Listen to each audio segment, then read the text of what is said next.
ಧ್ವನಿ ಕನ್ನಡ, ಪ್ರತಿಯೊಬ್ಬ ಕನ್ನಡಿಗನ ಧ್ವನಿ. ಗಾಡಿ ತಗೊಂಡು ಬರ್ರಿ ಅಂತ ಅನ್ನಲಿಲ್ಲ. ನೀವೆಲ್ಲರೂ ಅಭಿಮಾನದಿಂದ ಬಂದಿದ್ದೀರಿ, ನಿಮ್ಮ ಅಭಿಮಾನವನ್ನು ಮೆರೆದಿದ್ದೀರಿ, ಬಿಸಿಲಲ್ಲಿ ನಿಂತಿದ್ದೀರಿ, ಉಪವಾಸ ಇದ್ದೀರಿ, ವನವಾಸ ಇದ್ದೀರಿ. ಬಹುಶಃ ನಿಮಗೆ ನೀರು ಸಿಕ್ಕಿಲ್ಲ, ಊಟನೂ ಸಿಕ್ಕಿಲ್ಲ ಅಂತಕ್ಕಂಥದ್ದು ನನಗೆ ಗೊತ್ತಿದೆ.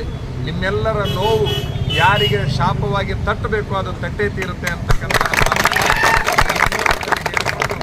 ನಮ್ಮ ಹೋರಾಟ ಕೇವಲ ಈ ಚುನಾವಣೆ ಮುಗಿಯುವವರಿಗಲ್ಲ, ಇದು ನಿರಂತರವಾಗಿರ್ತದೆ. ಈ ರಾಜ್ಯದೊಳಗೊಂದು ಅದ್ಭುತವಾದ ಆಡಳಿತ ಬರುವವರೆಗೂ ಕೂಡ ನಮ್ಮ ಆಡಳಿತ, ನಮ್ಮ ಹೋರಾಟ ಮುಂದುವರೆದಿರ್ತದೆ. ನಮ್ಮ ಹೋರಾಟಕ್ಕೆ ನೀವು ಸದಾಕಾಲ ಬೆಂಬಲಿಗರಾಗಿ ಇರ್ರಿ ಅಂತಕ್ಕಂತಹ ಮಾತನ್ನು ಈ ಸಂದರ್ಭದಲ್ಲಿ ಹೇಳಿಕೊಂಡು, ಬಹಳ ಗಮನಿಸಬೇಕಾಗಿರುವಂಥದ್ದು ಅಂತಂದ್ರೆ ಎಷ್ಟು ಜನ ಅದೀವಿ ಬಹಳ ಮುಖ್ಯ ಅಲ್ಲ, ಎಷ್ಟು ಗಟ್ಟಿದೀವಿ ಅನ್ನುವಂಥದ್ದು ಸಂದರ್ಭದಲ್ಲಿ ಹೇಳಿಕೊಂಡು, ಯಾವುದೇ ಅಧಿಕಾರದ ದುರುಪಯೋಗ ಪಡಿಸಿಕೊಂಡು ಏನೇ ಮಾಡ್ತೀನಂದ್ರೂ ಕೂಡ ಬಗ್ಗುವಂಥ ಸ್ವಾಮಿಗಳು ಮಾತ್ರ ದಿಗ್ಗಾಲೇಶ್ವರ ಸ್ವಾಮಿಗಳು ಅಲ್ಲ ಅನ್ನುವಂಥ ಸಂದರ್ಭದಲ್ಲಿ ಹೇಳಿಕೊಂಡು, ನಾಳಿನಿಂದ ಏನು ಕೆಲಸ ಮಾಡಬೇಕಾಗಿದೆ, ಮತದಾರರ ಮನವೊಲಿಸುವಂತಹ ಕೆಲಸವನ್ನು ಮಾಡಬೇಕಾಗಿದೆ.